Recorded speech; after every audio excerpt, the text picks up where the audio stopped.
Están ustedes en el auditorio que utiliza normalmente el Instituto de Cultura CUDES y acá se cursa 2 diplomaturas. Les comento para que sepan dentro de qué marco tenemos esta presentación. Se cursa la diplomatura en Cultura Argentina los días martes por la noche, que es un recorrido por todas las áreas de la cultura argentina, y los miércoles una diplomatura en Historia Argentina. Así que bueno, para que lo tengan en cuenta si es de su interés.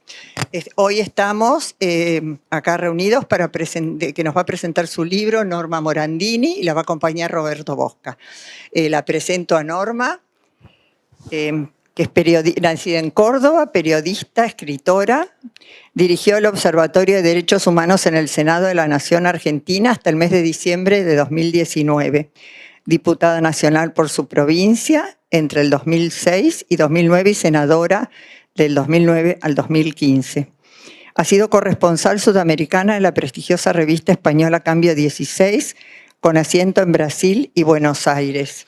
Corresponsal del diario Globo de Brasil, para el que realizó una cobertura especial del juicio a las juntas militares. Ha sido columnista de opinión de los diarios Clarín, La Nación y El País de España.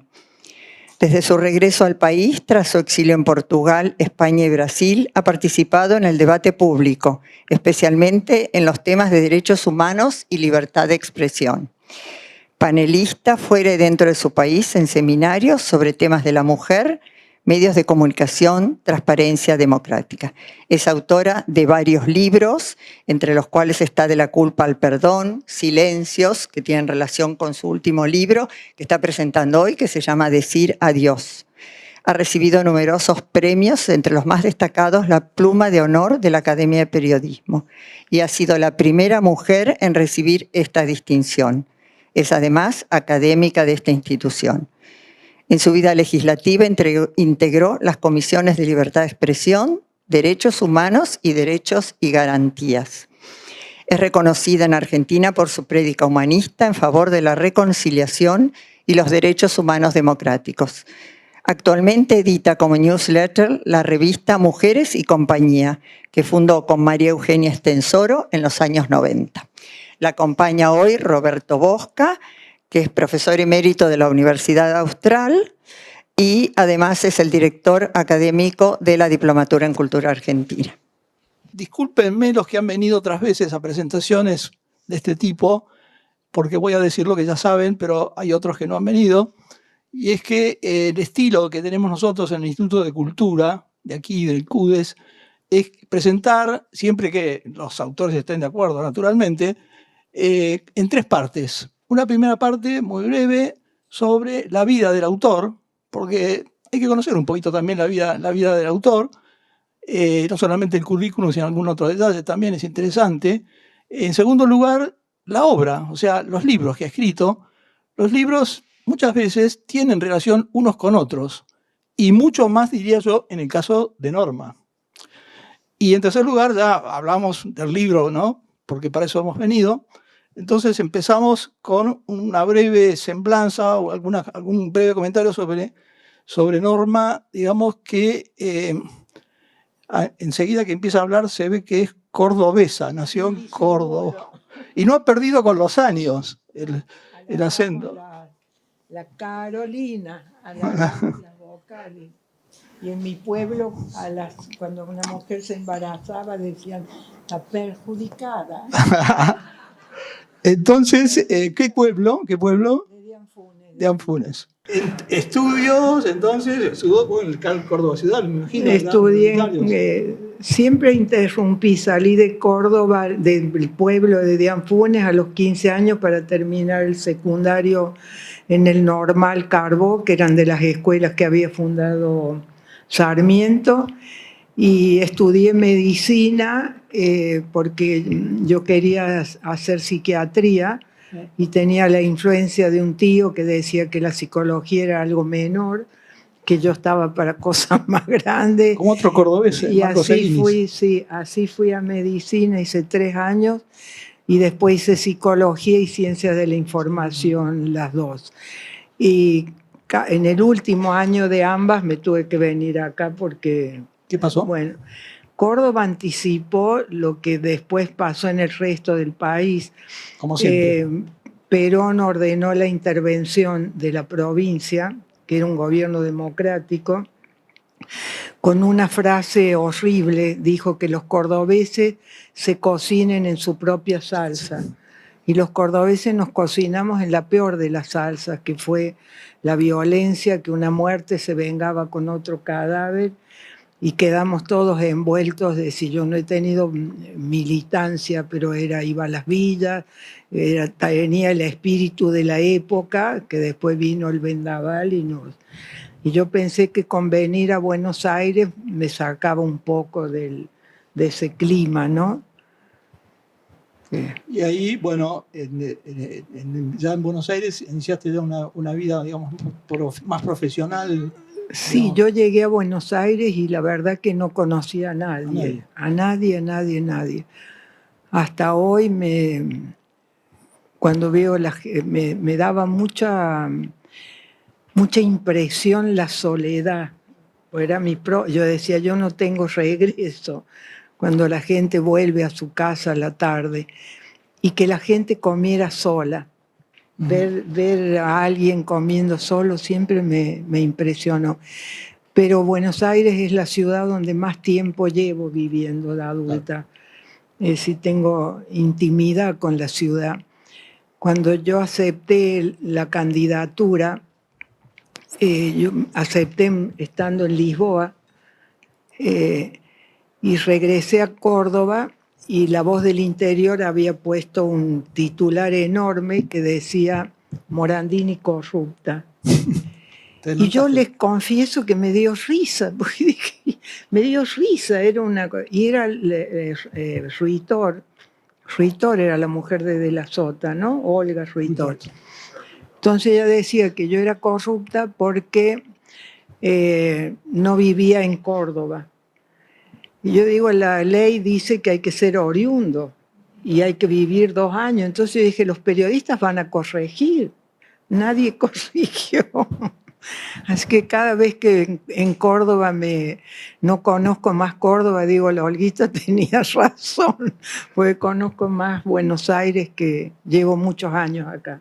Esa porteña. Muchos años. Bueno, y después vino la tragedia de tus hermanos y el exilio, ¿no? Sí. Contá un poquito eso.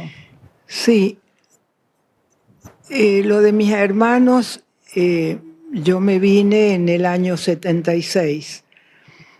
En esto de estar en Buenos Aires, yo siempre digo que mi exilio fue aquí. Me acuerdo que era freelancer, iba por las redacciones y tenía que entregar una nota en la revista 7 Días, que quedaba en el Bajo. Y eran esos días de Buenos Aires grises y yo me acuerdo que tenía una tristeza. Yo no iba a los cafés, hoy me encanta sentarme en un café y ver pasar la vida, pero yo como provinciana no tenía el hábito de sentarme en un café. Y pasé por la calle Tres Sargentos y entré a las 3 de la tarde a ese café y yo fui a la barra, pedí un café y en una esquina estaban mis hermanos, que estaban clandestinos y que yo digo, si yo no los hubiera visto ahí ese día, no los veía nunca más. Entonces yo ya vivía al frente del Parque Lezama y entonces venían a jugar con mi hijo que tenía 7 años. Y bueno, un domingo ellos habían estado en la plaza 18 de septiembre. Y bueno, mi hermano había salido antes para encontrarse con su novia. Mi hermana estaba en casa. Yo pienso ahora que fui reconstruyendo con el tiempo. Su novia, sus padres habían sido decano de la Facultad de Arquitectura en Córdoba. Entonces se alojaron en un hotel de la calle Callao. La hija fue a verlos, ahí secuestraron a la hija los llevó al molino donde se iba a encontrar con mi hermano y supongo que de ahí vinieron a mi casa y secuestraron, se llevaron a mi hermana. A mí me ha llevado mucho tiempo poder hablar de esto, ¿no? Y esto me sirve para pensar entre todos cómo el tiempo es el que va bajando velos. Y me pasa hasta hoy, el día que hice la presentación del libro, en ahí la librería Usina Daim, Sí. al final se acercó una señora, fuimos a comer algo, y ella nunca había hablado de su hermano desaparecido. Y me pasa todo el tiempo. Bueno, los supervivientes de Auschwitz y de otros campos de concentración tampoco Sí, pudieron hablar, sí, no muchos sé, años. Sí. Bien. Después, Después vino España. bueno, a mis hermanos los secuestraron el 18 de septiembre del 77 y yo ya a fin de ese año fui a Portugal. Y bueno, en Portugal había pasado ya la revolución de los claveles. Sí. Esto es que ya la prensa extranjera no estaba tan interesada. Que derrocó al régimen de Oliveira Salazar. Que siempre es para recordar, era la dictadura más antigua de Europa. Sí. La derrocaron con claveles en la punta de los fusiles. Y la contraseña que detonó este movimiento militar era una canción. Sí. Y claro, porque eran las guerras coloniales. Estaban que parecían en las radios. Sí. ¿No? Y el otro aspecto de elogiar de Portugal, que devolvieron los militares todo el poder a los civiles. Entonces ahora que en España discuten e interpretan el pasado, en Portugal todos dicen una verdad histórica, no pelean con la historia porque están los hechos. En cambio en España pasa un poco como nosotros, que los jóvenes que en lugar de ser hijos de la democracia son nietos de la dictadura y critican a los que han hecho la democratización, y están estos debates que pasan un poco acá también, ¿no? Norma, tenemos que correr porque... Sí, sí, por eso. Es una síntesis. Bueno. Discúlpame que salte tanto. Sí. Pero igual quiero detenerme un minuto en España con Cambio 16. Sí. A lo mejor muchos de ustedes ya saben, ¿no? Pero algunos no. Cambio 16, donde ella estuvo trabajando en Madrid, es una gran revista del siglo XX, quizá la más importante. Sí, fue la gran revista de la transición democrática. Claro, y ahí del posfranquismo, digamos. ¿Qué pasó? Yo vivía en Portugal y escribía para una agencia que tenía 40 diarios de provincia. Entonces, cada vez que hacía falta algo, me llamaban a mí. Y a mí tengo un orgullo interior que nadie sabía si yo era gorda, flaca, fea, rubia, nada. Era la periodista que podían acudir. Entonces hubo un episodio y vinieron de Cambio 16, me propusieron escribir. Y nunca me olvido, la primera nota que yo tuve que escribir era sobre una primer ministra, una cristiana, se decía en la época progresista, que se llamaba Lourdes Pintasilgo, la primera mujer primer ministra de Europa. Y Pintasilgo en portugués es un pájaro. Y yo empecé la nota diciendo, tiene nombre de pájaro, es una mujer y tiene nombre de pájaro. Pero esa noche no dormí porque así no se escribía en la prensa. En la prensa había los hombres, escribían con ideas, con cosas, eso. Y a mí me parecía que, bueno, tuve toda la noche y mandé la nota y no la firmé. No la firmé, dejé, es una mujer y tiene nombre de pájaro, pero no puse mi nombre abajo. Así que, y así empecé, y después era todo el periodo de las transiciones democráticas, y me mandaron cuando vino el Papa Wojtyła, llegué en el 80, llegué a cubrir, y ya me quedé en Brasil como corresponsal sudamericana. Y esa fue una experiencia única porque se estaban democratizando todos los países en Sudamérica y para mí fue un aprendizaje cómo las transiciones fueron diferentes en Argentina, en Brasil y en Chile, ¿no? Eso que da el periodismo y sobre todo ser corresponsal de un medio importante. Yo siempre hago bromas, digo, los españoles jugaron en primera, querían ser como los alemanes o los ingleses. Entonces yo tenía una computadora en el 1988, que hoy cuando me tratan como abuela y me dicen, ¿sabe usar el mail? Digo, yo mi primera computadora la tuve en 1988. Así que tengo un gran agradecimiento a España, porque en el exilio el trabajo uno lo vive más como no como derecho, sino como dádiva. Así que aprendí mucho.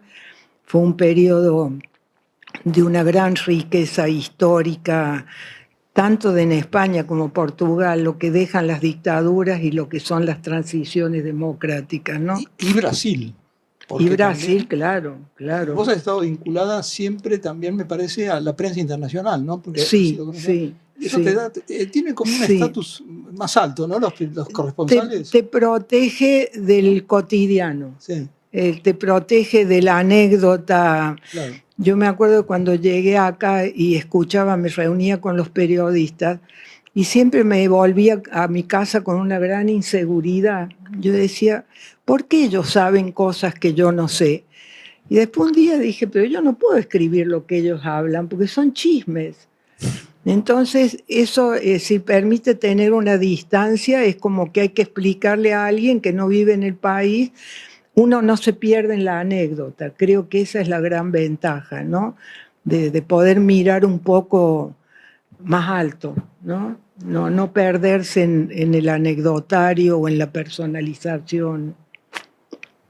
Y bueno, y siguiendo con los saltos, salto a la vida política, diputada, senadora, bueno, yo justo cuando con esto del que había que poner una de cada tres, una mujer, la sensación que yo tenía era como que salían como a cazar mariposas, había que encontrar mujeres. Y yo cumplía con lo que se dice en la política, que hay que ser conocido, y siempre dije que no. De todos los partidos me invitaron, y yo dije siempre no. Y justo había vuelto a Lisboa a dar una charla en una universidad y me llamó, nunca me olvido, un domingo en la noche, me llamó juez, a quien yo no conocía, para mí era el fiscal anticorrupción de Córdoba, para proponerme. Y yo me acuerdo que dije, siempre había dicho no, y esta vez dije, ¿por qué no? Y acepté, y hacían apuestas de que yo no iba a durar ni 3 meses. Y la primera votación fue contrariar lo de la reforma del Consejo de la Magistratura, que los diputados que se habían elegido también conmigo habían prometido su voto.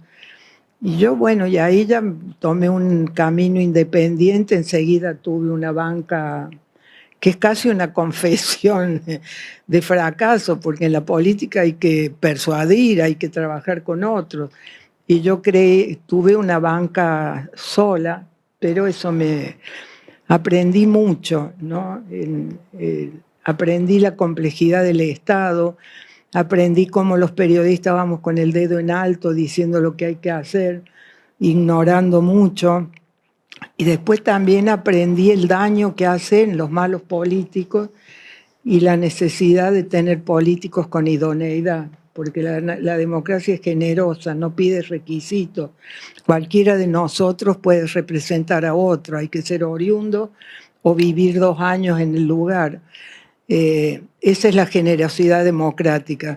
Y nunca se habla de la idoneidad, que es la cualidad que tendré cualquiera que tiene el honor de representar a otros, de tomar decisiones por otros, la responsabilidad que significa, ¿no?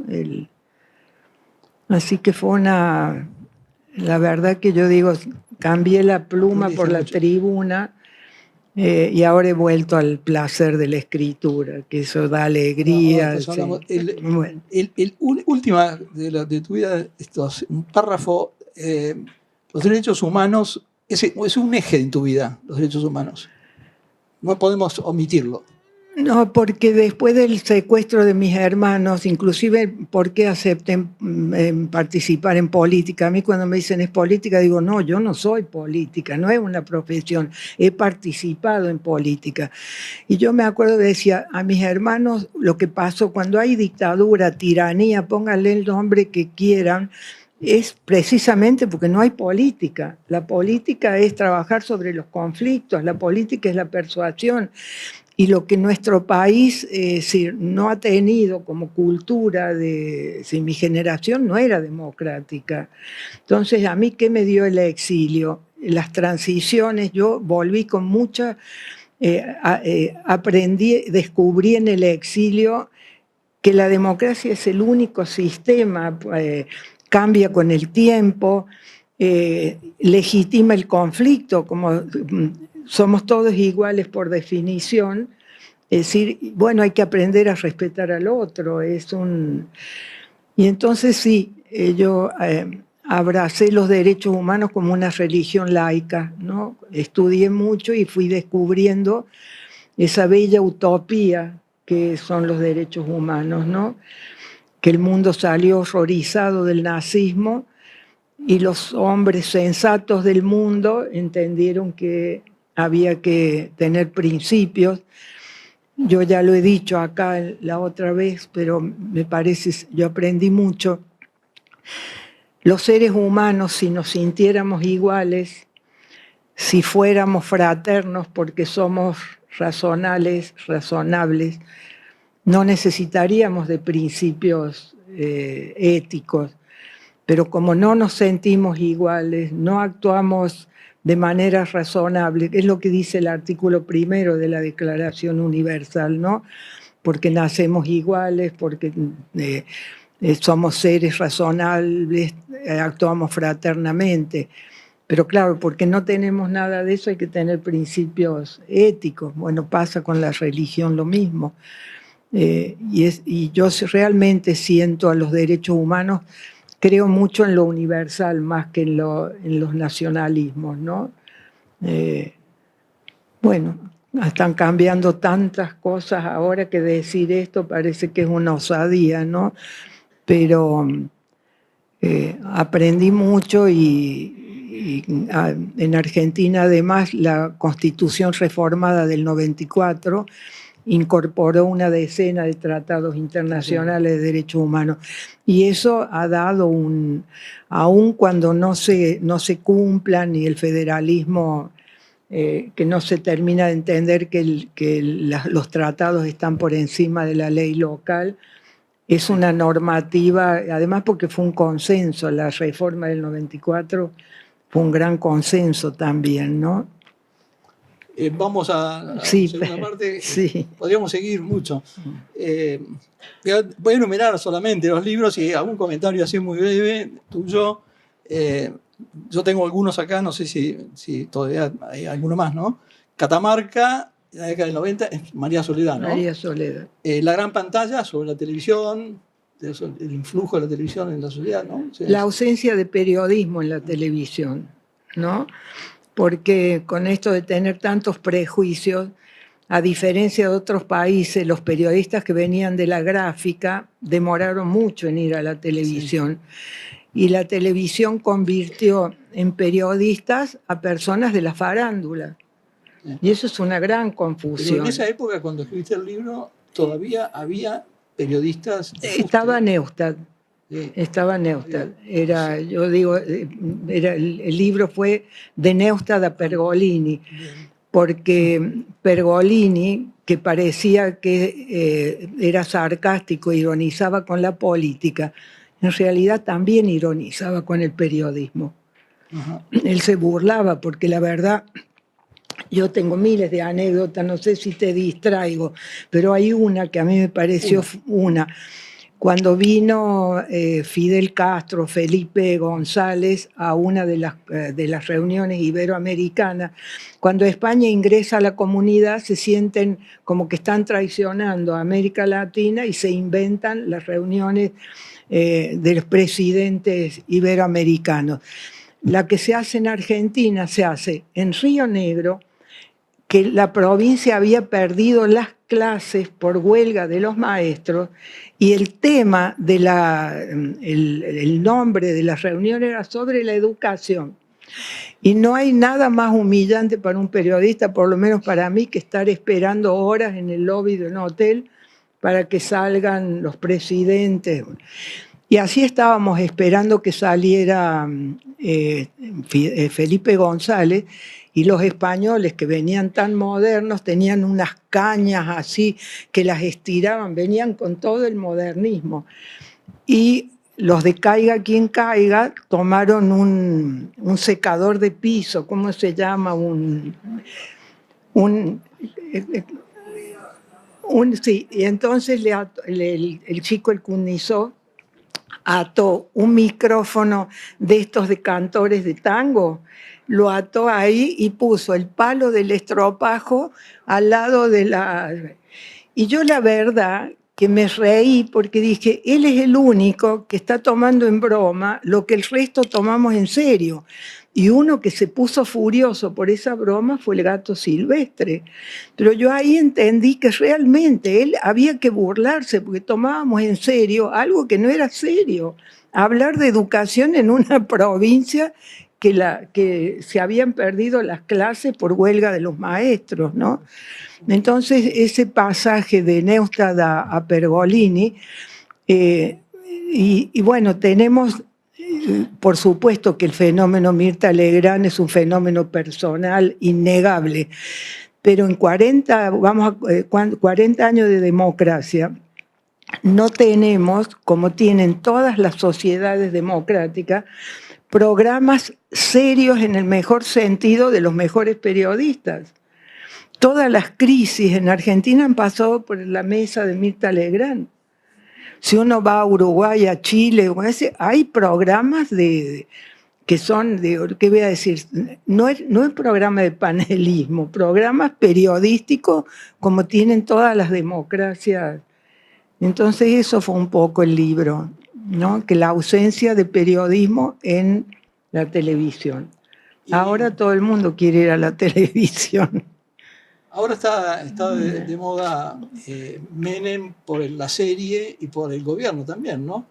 Y vos escribiste El Harén hace muchos años. Yo escribí El Harén porque tengo una madre de origen libanés y me parecía que había mucha pereza intelectual con reducir a Menem como el turco. Y la verdad que para mí fue fascinante la investigación porque yo, que me daba como pudor, decía, yo no soy historiadora, ¿y por qué los historiadores no reconstruyen esto, que es que la inmigración, árabes y judíos eran los intrusos? No estaban, la política migratoria no esperaba, entonces ellos venían por Brasil o Uruguay y entraban de alguna manera, fueron al norte, no porque el norte es la tierra roja y caliente como Palestina, fueron al norte porque ellos reinaban sobre otro que estaba más desmoralizado que ellos, que era el indígena. Ellos por eso en el de Santiago del Estero, Tucumán, tienen una gran incidencia. Y fue fascinante ese libro, ¿no? Fascinante en la investigación, ¿no? Como descubrir, porque bueno, Menem hizo algunas cosas que si hubiéramos tenido cultura no las dejábamos pasar. Por ejemplo, en el Islam, un hombre puede repudiar a su mujer, el musulmán puede repudiar a su mujer. Menem se hace católico porque la Constitución se lo exige, pero repudia como musulmán a la primera dama y nadie dice nada, ¿no? Entonces a mí siempre me ha impresionado los periodistas tenemos que tener formación en ese sentido, que la construcción de la opinión pública esté hecha desde el lugar más, es decir, donde más uno aprende, donde más se nos ayuda. Varios episodios hubo, bueno, lo de la serie es una sátira, Sí. porque además no se habla de dos episodios que son fundamentales, o se pasan, el indulto y la voladura de Río Tercero. Yo como cordobesa, que que se haya hecho volar un pueblo para encubrir un negociado. Y cuando yo fui como periodista me llamó la atención cuando entrevistaba a las personas, hablaban de que la bomba había tomado una forma que veían a la Virgen en el hongo de la explosión. Y eso me llamó mucho la atención. ¿Y qué había pasado? Que después de la explosión llegaron con una valijita con dinero a reparar, ¿no? Porque tiene la obligación el Estado de reparar.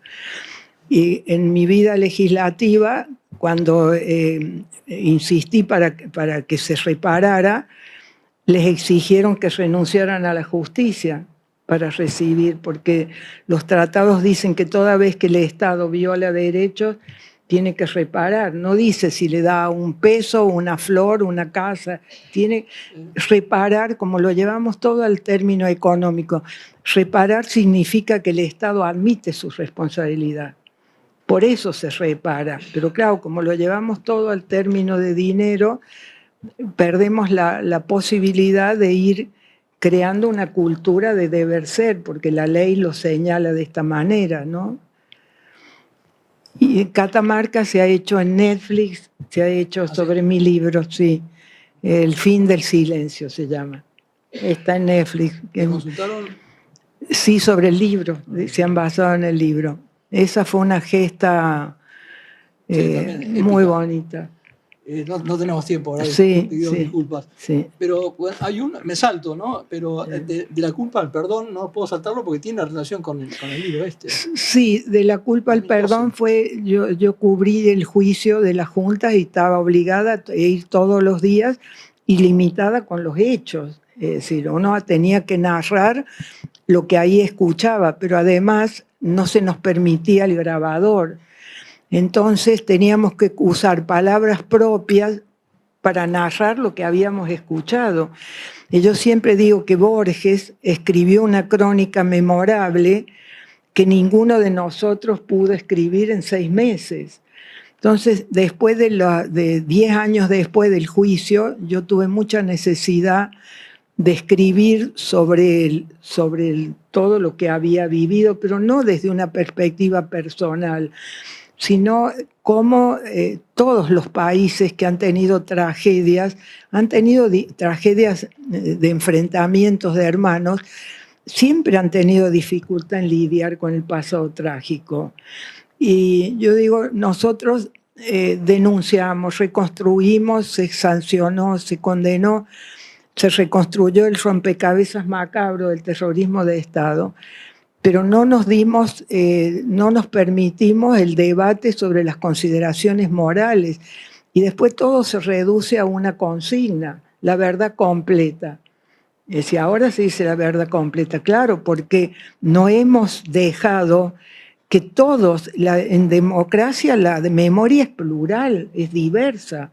Por supuesto que la memoria personal que yo tengo no es la memoria que tiene alguien que una bomba del terrorismo le mató a su padre, pero el dolor es el mismo. Claro. Ahí no hay por eso yo insisto, la reconciliación es política, no humana. Si uno, es decir, el sentimiento, lo humano no es algo que sí, lo que vos decís, sí, que el dolor es único. Es único. O sea, no hay dos demonios. Es de empatía, ¿no? De ponerse en el lugar del otro.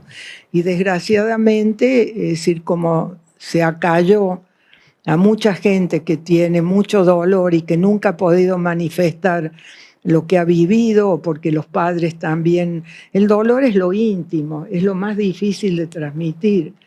Entonces hemos vuelto en esta polarización que nos cuesta, a mí me cuesta entender, no me sorprende, me increpa, ¿no? El último libro que menciono, del 2022, es Silencios, que creo que escribiste en España, ¿no? En España. Yo había ido porque un poco hubo un congreso en Alemania, también era por la memoria, y tengo mi hijo viviendo en Madrid, pasé por Madrid.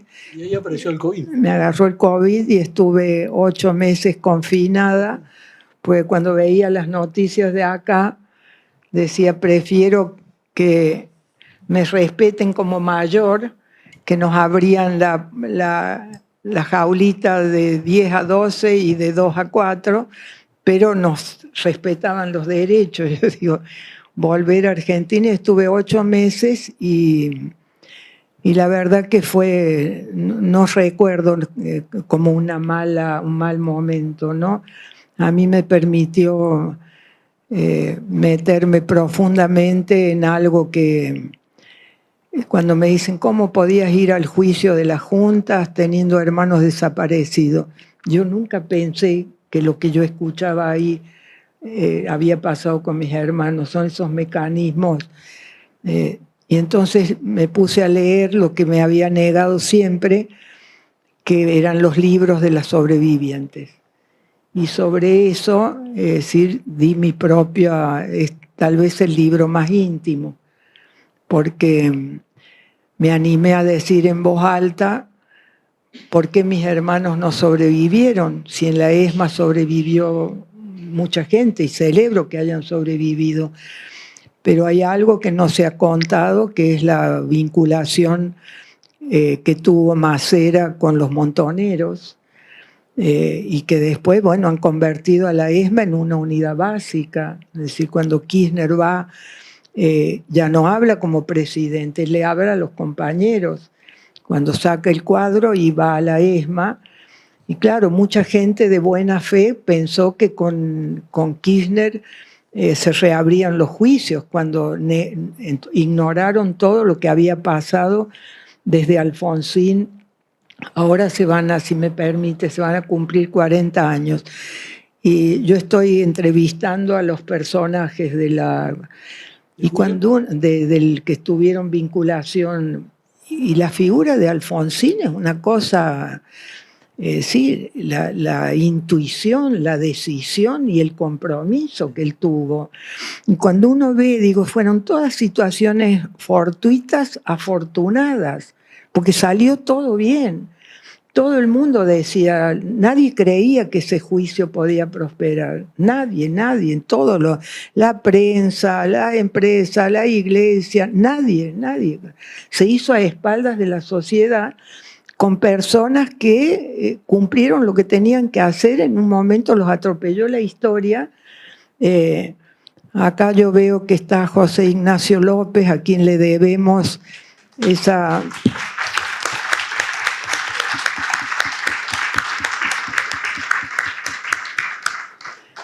Y José Ignacio preguntó por todos nosotros lo que nadie se animaba a preguntar cuando le pregunta a Videla por los desaparecidos. Y queda esa frase ya legendaria, son una entidad, no están, que a mí me ha hecho reflexionar mucho, porque digo, esa es la tragedia de los muertos insepultos, a los que no hemos visto morir, a los que no podemos rezarle, a los que no hemos recibido el abrazo del consuelo, porque no hemos hecho el duelo, ¿no? Que es el tema de decir adiós. Del decir adiós. Entonces, vamos a decir adiós, llegamos al final, entonces, la tercera parte. Espero que no sea mi adiós, le he tenido que decir, bueno, mi hijo me dijo, ¿y ese título? No, le digo, no es, pero la verdad que como con De la culpa al perdón fui tan maltratada con los organismos de derechos humanos que decían que yo promovía el fin de los juicios. Y cuando se reabrieron los juicios, yo me enteré por El País publica en la portada una foto mía con el Congreso diciendo hermanos de la senadora Morandini en los juicios de la ESMA. A mí nunca nadie me dijo nada. Yo llamé a la fiscal y le dije, doctora, mi familia no ha sido una familia mínimamente, no, bueno. Pero ahí la señora Carlotto, que me maltrataron y yo nunca respondí porque no acepto tribunales de conciencia. Siempre me hacía acordar las purgas de Stalin. Pero un día la señora Carlotto en la Comisión de Libertades de Derechos Humanos dijo, la senadora Morandini promueve el fin de los juicios.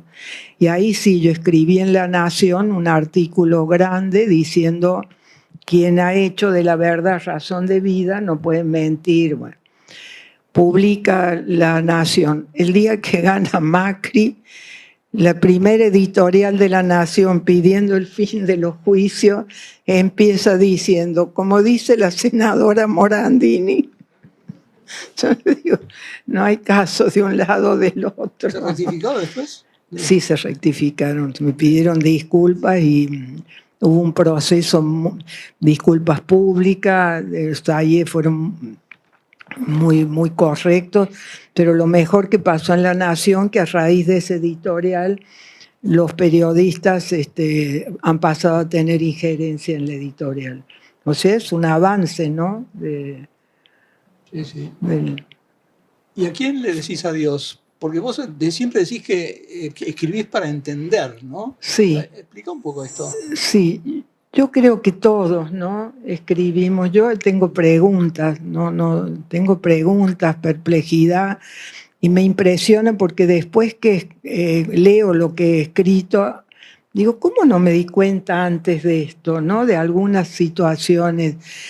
Y uno siempre busca autoridad en otros autores, o por lo menos en aquellos que respeta.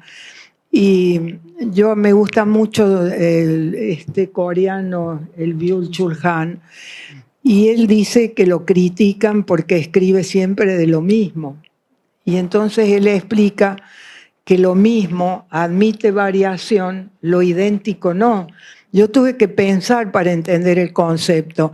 Y entonces dije, sí, yo escribo siempre de lo mismo. La vida me atropelló de esta manera, yo no me siento víctima, me parece que la dignidad de lo humano tiene que construirse sobre la dignidad, no sobre la víctima. No sobre la victimización. Claro, de la victimización. Hay víctimas reales, pero se ha hecho de la victimización un instrumento político. Se utiliza, se cancela el destino de las víctimas. A mí me pasa ahora cosas personales, es decir, como que me llaman del Club Talleres porque quieren darle a la familia el carnet eterno de mi hermano que fue hincha de Talleres. Y yo me enojo y después digo, no, son jóvenes, no tengo que ser... Pero llega un momento, disculpen que lo diga de una manera tan brutal, pero digo, no podemos convertir después a nuestras víctimas. Me voy a cuidar de no decirlo como lo pienso, pero digo, no pueden ser difunta Correa. No se puede hacer de... Esto es lo que me impresiona, lo que está callado, que no hemos podido entre todos hablar respetándonos, escuchar a unos, escuchar a otros, tener un idioma común para poder entendernos, porque lo que nos está pasando es que no nos entendemos, cada uno interpreta de manera personal, siempre estamos juzgando, mirá si lo dijo, por qué lo dijo, es decir, y esto es un poco decir adiós. Cuando yo puse ese título, ya como me había traído problemas el de la culpa al perdón, yo quería ponerle muertos insepultos. Eso, porque lo mismo mío es que me impresiona que somos una sociedad movida a muerte. Cómo se conmemora el 24 de marzo. Pero ahora yo digo, claro, conmemoran el 24 de marzo porque el 10 de diciembre es cuando pierde el peronismo. Entonces no pueden conmemorar como el Día de los Derechos Humanos, porque el 10 de diciembre es cuando recuperamos la democracia. Pero claro, yo eso lo estoy entendiendo ahora. Digo, ¿cómo ahora? Es decir, esto de que se nos... habíamos empezado, otro aspecto me impresiona que cada década democrática hemos ido incorporando en la democracia muertos. Cuando hablo de muertos no es por catástrofes naturales o por cosas, es por responsabilidad concreta de aquellos que tendrían que haberlos cuidado. Tenemos los que más hemos hablado de los desaparecidos, que claro, como nadie los ha visto morir, ahí es como uno tiene que pensar. Pero tenemos muchos más. Muchos más. Tenemos lo de las Malvinas.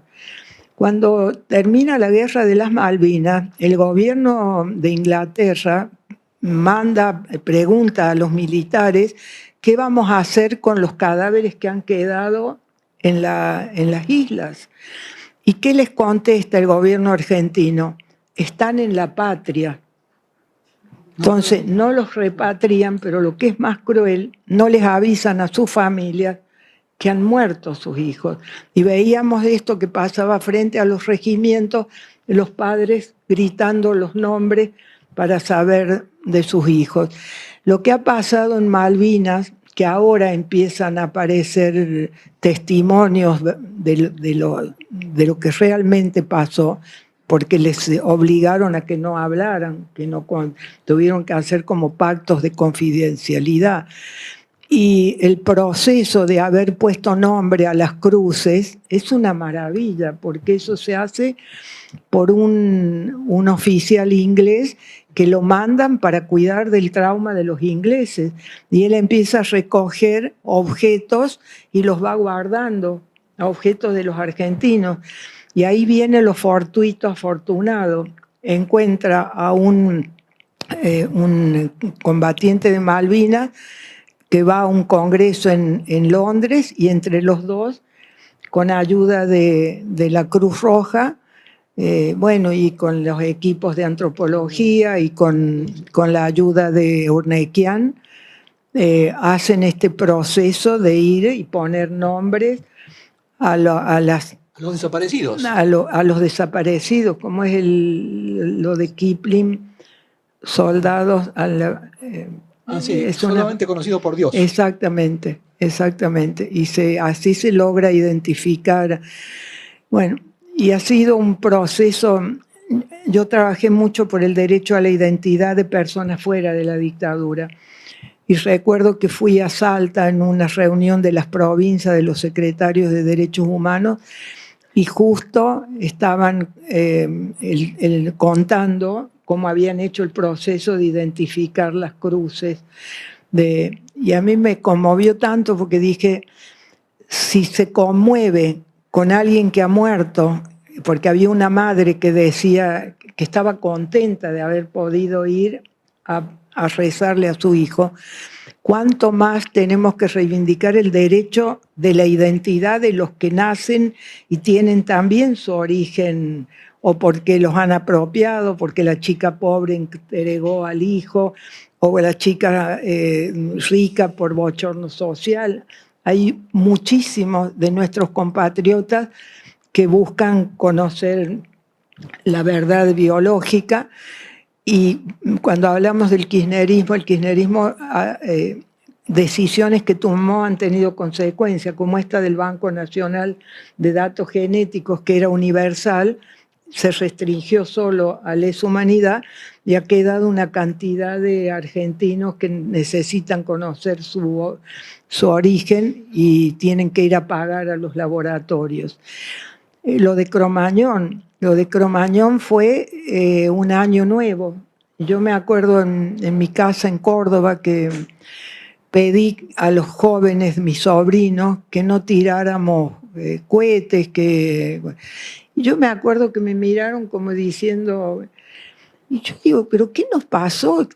¿Cuántas familias ese día estaban llorando a sus jóvenes muertos, y que no hemos tenido una autoridad que haya salido, pero autoridad de lo que fuera? Nunca nadie, como uno ha visto en la televisión y demás, apelar al sentimiento colectivo, es decir, hoy hagamos un minuto de silencio.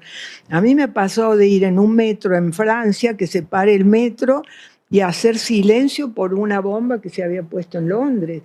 En España, a mí me impactó muchísimo, uno de los días de mi confinamiento, prendo la televisión y hay una gran ceremonia en el Palacio Real con un pebetero, no se veía quiénes eran los funcionarios porque estaban todos con barbijos, y habló un hermano de un periodista que había muerto, una enfermera, leyeron un poema de Silencio de Octavio Paz, y se escuchó la música de Brahms. Era una cosa tan conmovedora. Yo lloraba y decía, ¿cómo puede ser que lloro por muertos ajenos que no son los míos? Y yo en mi país nunca he tenido una ceremonia, es decir, colectiva, ¿no? Y cuando escribí el libro, fui a la Plaza de Mayo varias veces y era grotesco porque estaban las piedras del COVID y la Casa Rosada vacía, turistas mirando los pañuelos blancos en el piso. Era así como simbología, y ahí empecé a pensar en los rituales. Los rituales unen, los rituales hablan sin palabras, nos abrazamos sin decir nada, eso nos da una empatía, sí, perdón. No, porque vos decís que es decir, estos muertos insepultos en gran parte son porque no tenemos rituales compartidos. Ese es un tema del libro que aparece permanentemente, porque ¿no? el ritual compartido es el duelo. Y el ritual es el consuelo. Y porque hemos hecho duelo, consuelo, podemos hacer pedagogía. Uno compartido, decís vos, con el otro. Con el otro es fundamental. Es decir, ha pasado con los del COVID. Es decir, que alguien haya llevado esas piedras y que un gobierno las haya metido dentro pensando que eran propias, pero después en las manifestaciones las hayan... Eso es profanar. Eso Oscar Wilde decía, donde hay dolor hay un territorio sagrado. Y ese es el sentido del ritual, ¿no? Es el momento que la muerte te devuelve la humanidad. No es que uno en los muertos llora su propia muerte, que es lo único, es decir, eso bueno, un poco cuando yo puse decir adiós como metáfora para no poner muertos insepultos, para no espantar a los lectores, yo no había reparado el origen que tiene la palabra adiós, es mirar a Dios. Dios. Solo que uno dice adiós es punto final, adiós, no. Pero en realidad el origen de adiós es mirar a Dios. Y esto me parece que es lo que nos falta a nosotros, sea el Dios al que se les rece. Hay una instancia sagrada en la vida que me parece que esto es un poco, si vamos banalizando, ¿no? Todo. Dios está en el otro también, Dios ¿no? está en el otro. Estos muertos insepultos también, me parece a mí ahora que son muertes evitables también, ¿no? Esa es la... Vos decís eso. Son muertes evitables, que se pudieron evitar. Lo injusto y lo terrible, sí. ¿no? Que se pudo evitar, sí. ¿no? Es así. Sí, se pudieron evitar las del fentanilo, se pudieron evitar las del COVID, se pudieron evitar las del Cromañón, se pudieron evitar las de las Malvinas, se pudieron evitar todas. Va a decir usted es ingenua, sí, prefiero ser ingenua y apelar a lo mejor que tiene el ser humano y no caer en este nihilismo de decir, y es así. Es decir, porque además no somos los únicos a los que les han pasado estas cosas. Y a mí me impresiona nuestra ausencia de reflexión, porque se ha ideologizado, todo se sintetiza con una consigna. Decimos, ahora hay que decir dictadura cívico-militar. Y eso es un oxímoron, porque los cívicos son derechos y la dictadura es obediencia. Entonces se dicen cosas y no las... Dicen ex-ESMA. ¿Cómo va a decir ex-ESMA? Nadie dice ex-Auschwitz. ¿No? Esas cosas que están ahí que no... A lo mejor yo no tengo razón. La razón es cuando el otro me la da. Pero sí. Están ahí las preguntas que quiero compartir y que es un poco el alivio de poder escribir, ¿no? Es un... Aquí hace unos días, en este mismo lugar, se dio una clase, dos historiadores, era una clase muy, muy, muy buena, por cierto, sobre el uso político de la historia, que es un tema que también está, porque vos hablás de la sociedad del espectáculo, Tomás de Guy-Debord, y me parece a mí que vale la pena mencionar algunas cosas que decís, sí. Digamos, el espectáculo, ¿no? O sea, hay como... Eso por un lado, pero antes que eso, yo quiero agradecerte porque fue aquí cuando se inauguró un curso hace 3 años, alguien, o no sé si conversamos acá, pero yo sé que me fui con esta maravilla de este provinciano Joaquín B. González, que él escribe el juicio a los 100 años, en el primer centenario, y él tiene, es una maravilla, él dice Argentina, bueno, no se decía Argentina todavía, tiene herida, el cuerpo de la nación está herido por las guerras fratricidas. El alma es la Constitución. Claro, él hablaba de la Constitución del 53. Y yo me pregunto, si no seguimos, tenemos todo el siglo XX con muertes evitables, y no terminamos de que el alma colectiva sea la ley. Y en ese momento te inspiraste, ¿no?, para... Me sirvió mucho. Me devolvió el piropo. Sí, me sirvió. Pero decías la utilización de la historia. Sí, bueno, porque la historia como espectáculo... Contrastado con Joaquín B. González, que cuando es el primer centenario, él hace una enorme autocrítica, escribe un ensayo para La Nación, que en el segundo centenario el historiador, por favor, Natalio Botana los recuerda. Sí. ¿Y qué hace Cristina Kirchner, que organiza el segundo centenario dándole un carácter latinoamericano, invita a Chávez, Lula y demás, pero montan, que fue fantástico, sí. fue fantástico, es una cosa, pero le dio a productores de la televisión. Sí. Cuando yo fui a investigar, que el cito ahí, ellos tenían claro, ellos no estaban haciendo historia, ellos estaban montando un espectáculo que tuviera impacto, que emocionara, conociendo todos los códigos de lo que es el espectáculo. Y fueron muy eficaces, tanto que Néstor Kirchner y su hijo se burlaban de Cristina porque ella se había involucrado personalmente en el guión. Y el día que ella vuelve, que habían tenido tanto éxito, él lo cuenta en la película, el hijo, esa película laudatoria de Kirchner, cuenta que cuando están cenando, que Cristina viene eufórica, Néstor Kirchner dice, los quebramos. Y yo me pregunto, ¿un presidente tiene que quebrar en qué? Es tremendo como confesión, los quebramos. Y bueno, ¿no será por eso que somos un país roto, que tenemos que reconstruirnos?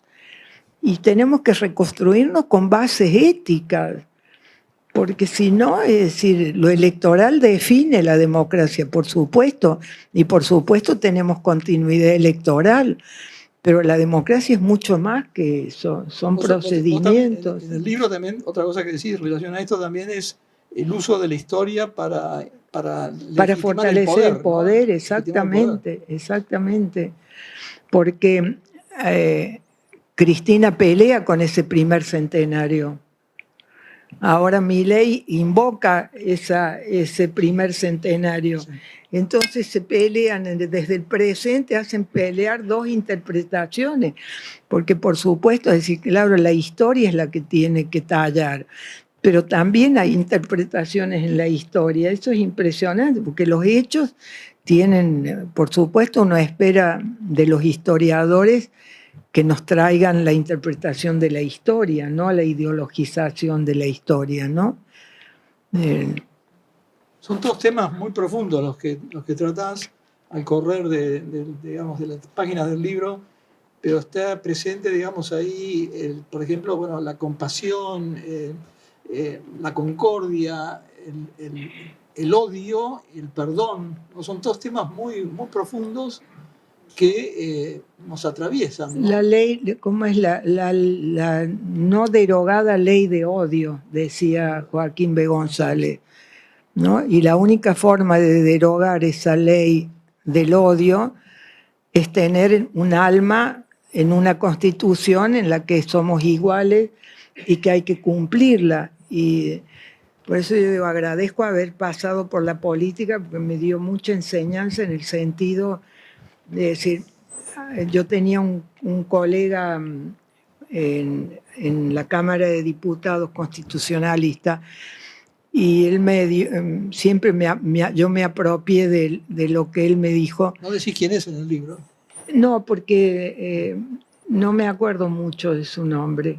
Pero era una persona. Sí, no, la frase es fantástica. Dice que las constituciones son chalecos de fuerza que se ponen las sociedades en momentos de lucidez para evitar descarriarse en tiempos de locura. Muy bueno.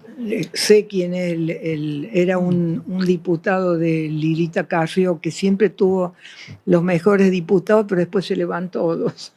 Y esta era una de las personas que la Cámara es un aprendizaje fantástico de democracia, porque el que está sentado al lado de uno tiene el mismo, lo han puesto ahí igual que uno está.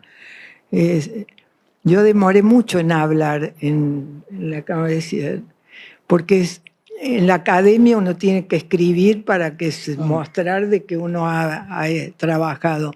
En la televisión hay que improvisar y en la Cámara no se puede leer. Entonces, era todo un lío. ¿Cómo es? Improviso, leo, como... Pero es la palabra, ¿no? Si primero fue el verbo, hay un poema de Neruda que dice que las primeras palabras todavía están bajo la atmósfera del miedo y del dolor.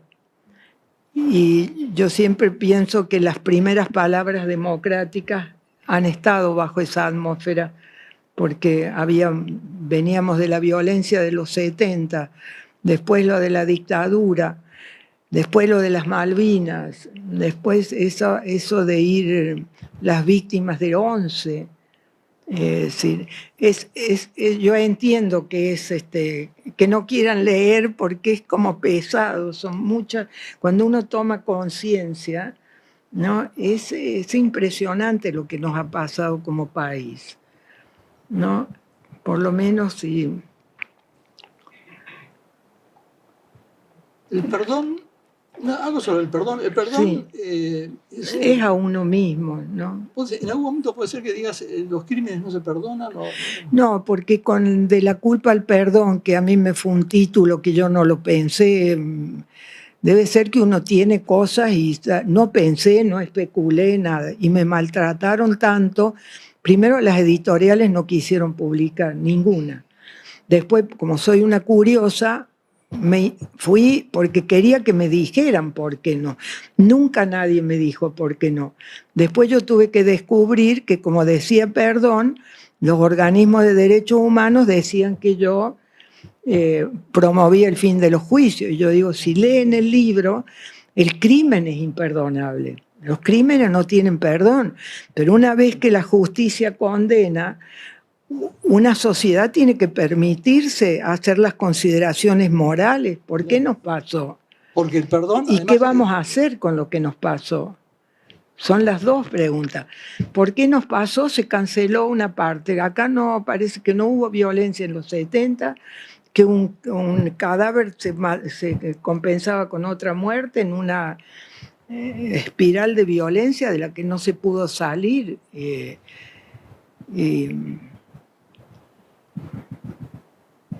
Es doloroso, es difícil perdonar, no es doloroso. Pero el perdón libera, eso es el tema sí, también. Sí, yo nunca he pensado, nunca he puesto caras concretas. No, ni siquiera me permito pensar en personas concretas. Sí me parece que lo que pasó en mi familia pasó en mi familia, pero le pasó al país. Es decir, eso a lo mejor sea una protección, no. Después, a raíz del libro de La culpa al perdón, el Papa Francisco me escribió una carta que yo nunca divulgué porque siempre me daba vergüenza que hicieran... Acá contá un poquito. A ver, ¿cómo No, fue eso? no, pero es que eso de... No, y él habla del perdón. Podría haberla traído. Es decir, él habla del perdón. Y yo ingenuamente pensé que el Papa podía hablar del perdón.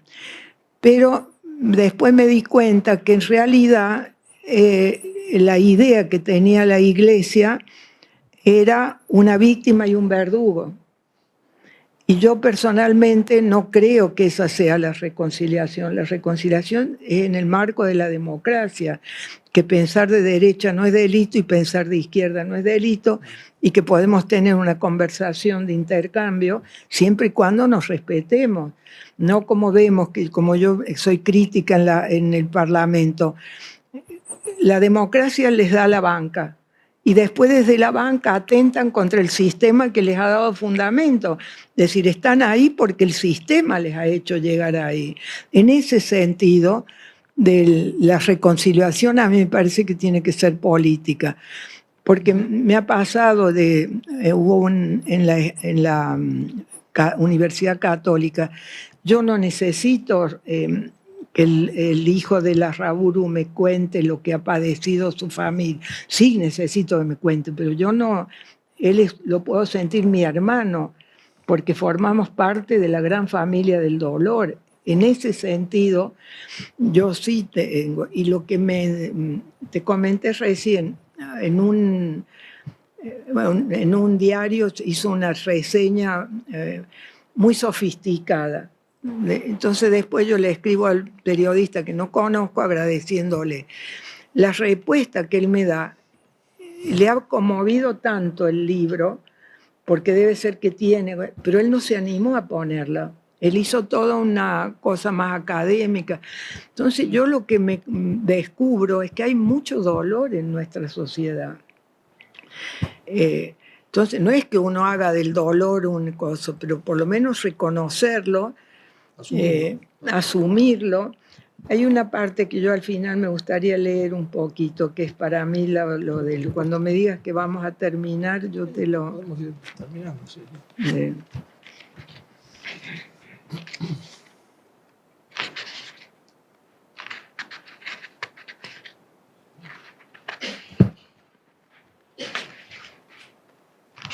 Disculpen el silencio del...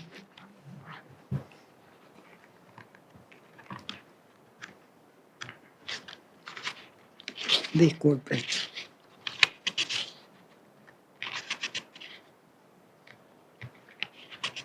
¿Me parece? No, entonces, bueno. No aparece, me pregunta, no sé si está pegado. El adiós. ¿Sois hermanos de alguien? ¿Le habéis permitido a la hermandad que inunde vuestro pecho, deshaciendo el rencor, lavando la muerte, esa que ahora tenéis y que cuando llegue la otra venga limpia, de acuerdo con la ley de los dioses? Le hace decir Sófocles a Antígona, la heroína trágica que al enfrentar el poder del tirano escenificó el dilema eterno entre el poder del Estado y la obligación de la sangre, entre el orden de los hombres y los dioses. Y esto es lo que nos falta en Argentina. No se trata de la victimización, no hay jerarquía en el sufrimiento. El dolor compartido lo atenúa. Las ceremonias alivian lo sucedido y dan sentido a la vida, no a la muerte. Hombre, si no te avienes a morir de buen grado, es que tampoco quieres la vida. Entonces me parece que hay mucho en esto de cómo es la muerte, si no estamos mostrando nuestra incapacidad de vivir.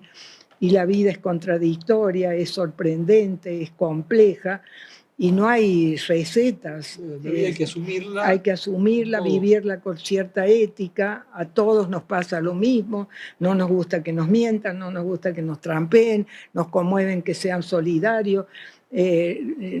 cuando le tocamos el alma a otra persona, o con una sonrisa, o cuando nos hemos cruzado en la calle, o cuando hacemos un libro, con lo que sea, eso es lo humano.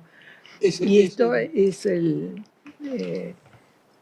no sé de dónde tiene que venir, porque por otro lado cada vez hay más búsqueda espiritual, las personas, todos buscamos alivios porque se ha puesto adversa, tenemos miedo, y el miedo es la contracara del amor, no es el odio, es tener miedo, se le tiene miedo al otro, miedo al ladrón, miedo al futuro, miedo. Es decir, no digo de tener una visión un poco esperanzada, que vamos a poder salir con alegría. Yo comentaba, integro un centro de pensamiento Hannah Arendt de Nueva York, que están con todo el tema de Trump. Y a mí me dan ganas de traducir todos los domingos lo que ellos escriben, porque no están, sí, por ejemplo, ahora hacen un encuentro sobre la alegría. Ah, sí. La alegría de juntarnos, la alegría de que ustedes, es cierto, hoy era un día para estar en la calle disfrutando del buen tiempo, es decir, la alegría que me ofrezcan su tiempo para compartir lo que a mí me ha llevado tiempo, soledad, agradecerte que te haya interesado el libro, que hayas hecho una lectura. Hay en eso alegría, hay en eso lo mejor. El vivir es alegría. El vivir es alegría. Sí. El vivir es alegría. No sé si no citás por ahí el Deuteronomio que dice, escoge la vida. Sí, escoge la vida. ¿No? Es bonito eso. Sí, sí. Muy breve. Sí. Bueno, preguntas o alguna consulta, algún comentario y terminamos ya. Estamos más o menos en hora. Sí. En voz alta para que se escuche. Vos nombraste la diferencia de haber vivido en Portugal y España, la transición que tuvieron ellos con la transición que no tuvimos nosotros.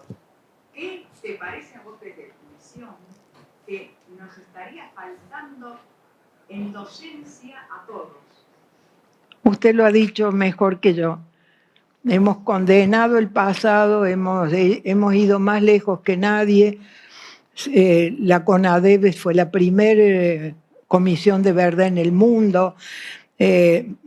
Ahora lo del juicio es cada vez que se van a cumplir 40 años, pero no hicimos, denunciamos pero no anunciamos.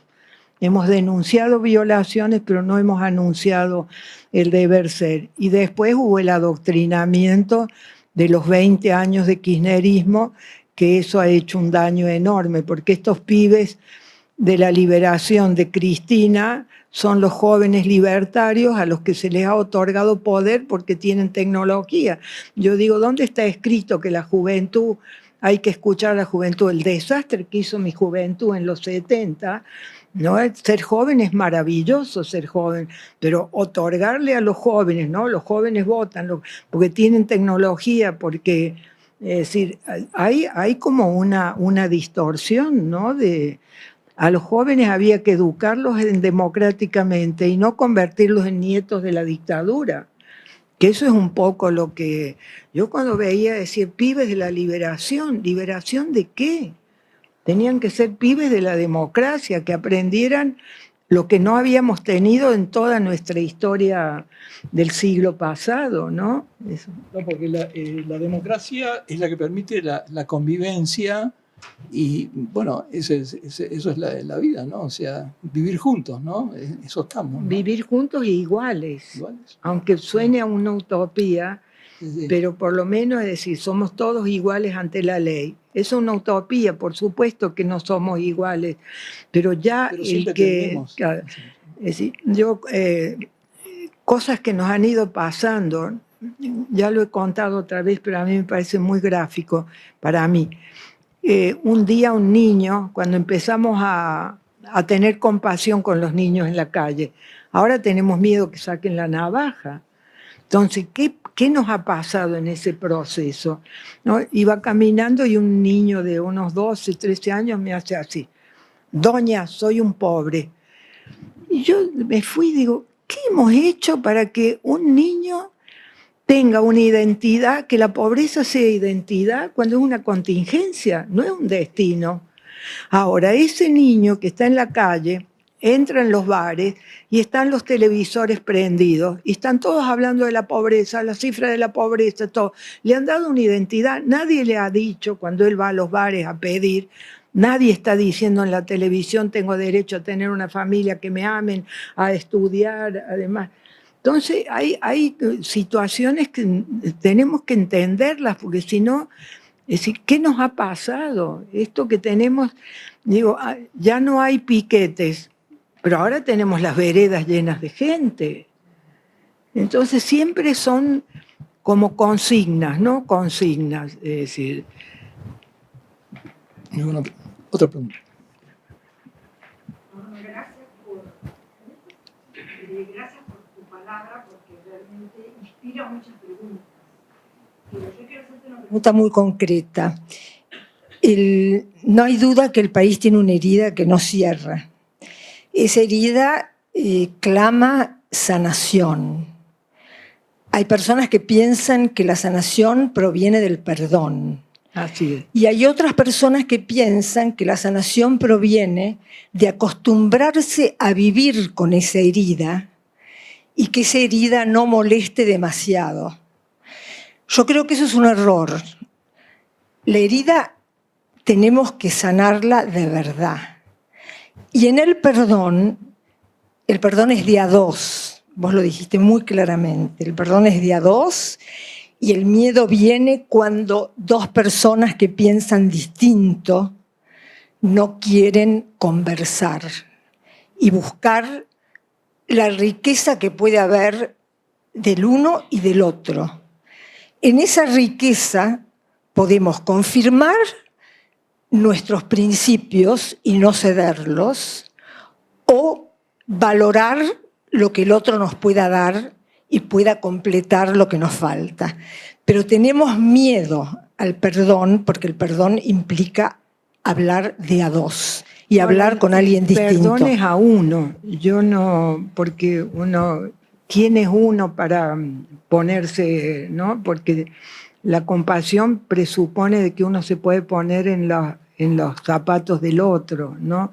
Y esta maravilla, lo que decía Mandela, que en realidad, es decir, libero al otro con, es decir, no sé, a mí usted decía el de las heridas, y el tiempo es, yo me doy cuenta mucho de lo que he ido escribiendo, son procesos que la vida me ha ido dando. Yo, los 10 primeros años de la democracia, no decía que tenía hermanos desaparecidos, y menos hablaba públicamente porque me quebraba o lloraba. Me acuerdo una vez que Graciela Fernández Meijide presentó un documental de un diálogo que había tenido ella con un dirigente montonero, y yo me tuve que salir porque tenía llanto de niño, ¿no? Y esos son, yo supongo que son procesos y que cada uno lo procesa, pero el respetar al otro, ¿no? Pero no como consigna, sino en el corazón, ¿no? Bueno, la concordia y el corazón cordis. ¿Alguna otra pregunta? ¿Qué tal? ¿Cómo les va? Un gusto estar aquí, un gusto escucharla. No sé si me recuerda a Norma del colegio primario de su nieto, mamá del colegio. Pero más allá de eso, vengo gracias a Roberto. Usted hizo una alusión en relación a la historia, ¿no? Y cómo se apropió la historia del kirchnerismo y, digamos, y hubo otros acontecimientos. Que me quedé pensando si sintió algo o algo que pueda decir en relación al eslogan de este gobierno en este momento con el nunca más, que lo usa como no, con el logo, a mí me ¿no? ofende. Del nunca más. Yo uso mucho Gracias. la palabra profanación, porque así como no hay rituales, los rituales que tienen todas las sociedades, hemos ido construyendo algunos rituales. El nunca más fue un ritual cívico, era nunca más a la violencia política. Eso, yo me acuerdo el día que Estracera dijo el nunca más en una sala que parecía una iglesia, con esos jueces investidos de autoridad y arriba nosotros estaba como en penumbra, y fue una explosión que empezaron los jueces, vamos a desalojar la sala, silencio, silencio, porque fue como un...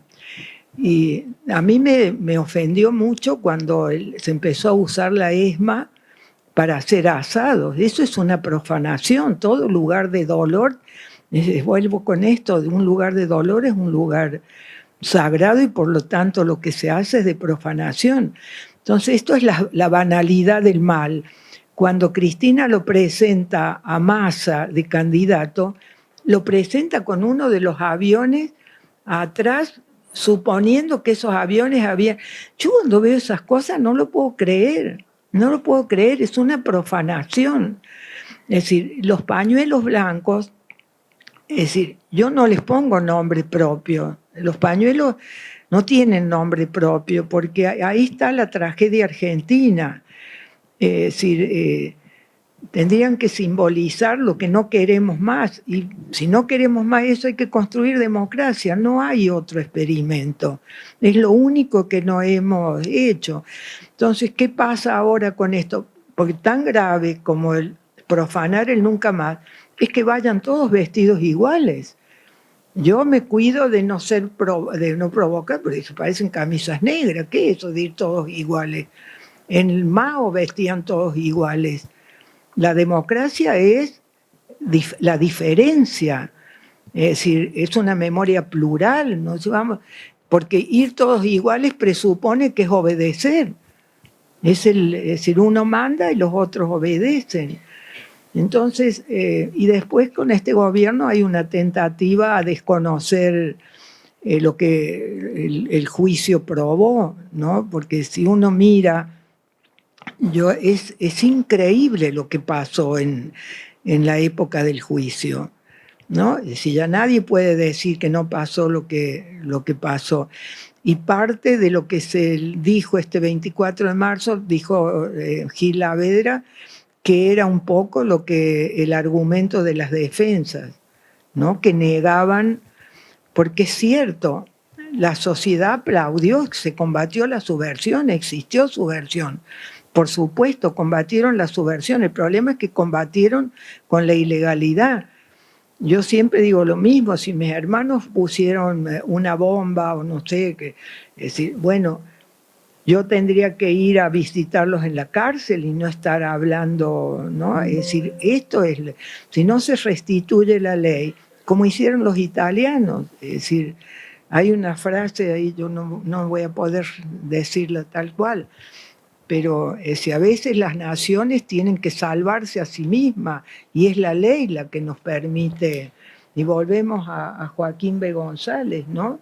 Es decir, el alma de una nación es la ley y esa ley tiene que ser igual para todos, ¿no?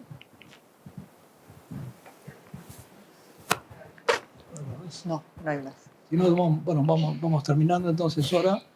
Bueno, muchas gracias a Norma. No, gracias a ustedes. Gracias a ustedes.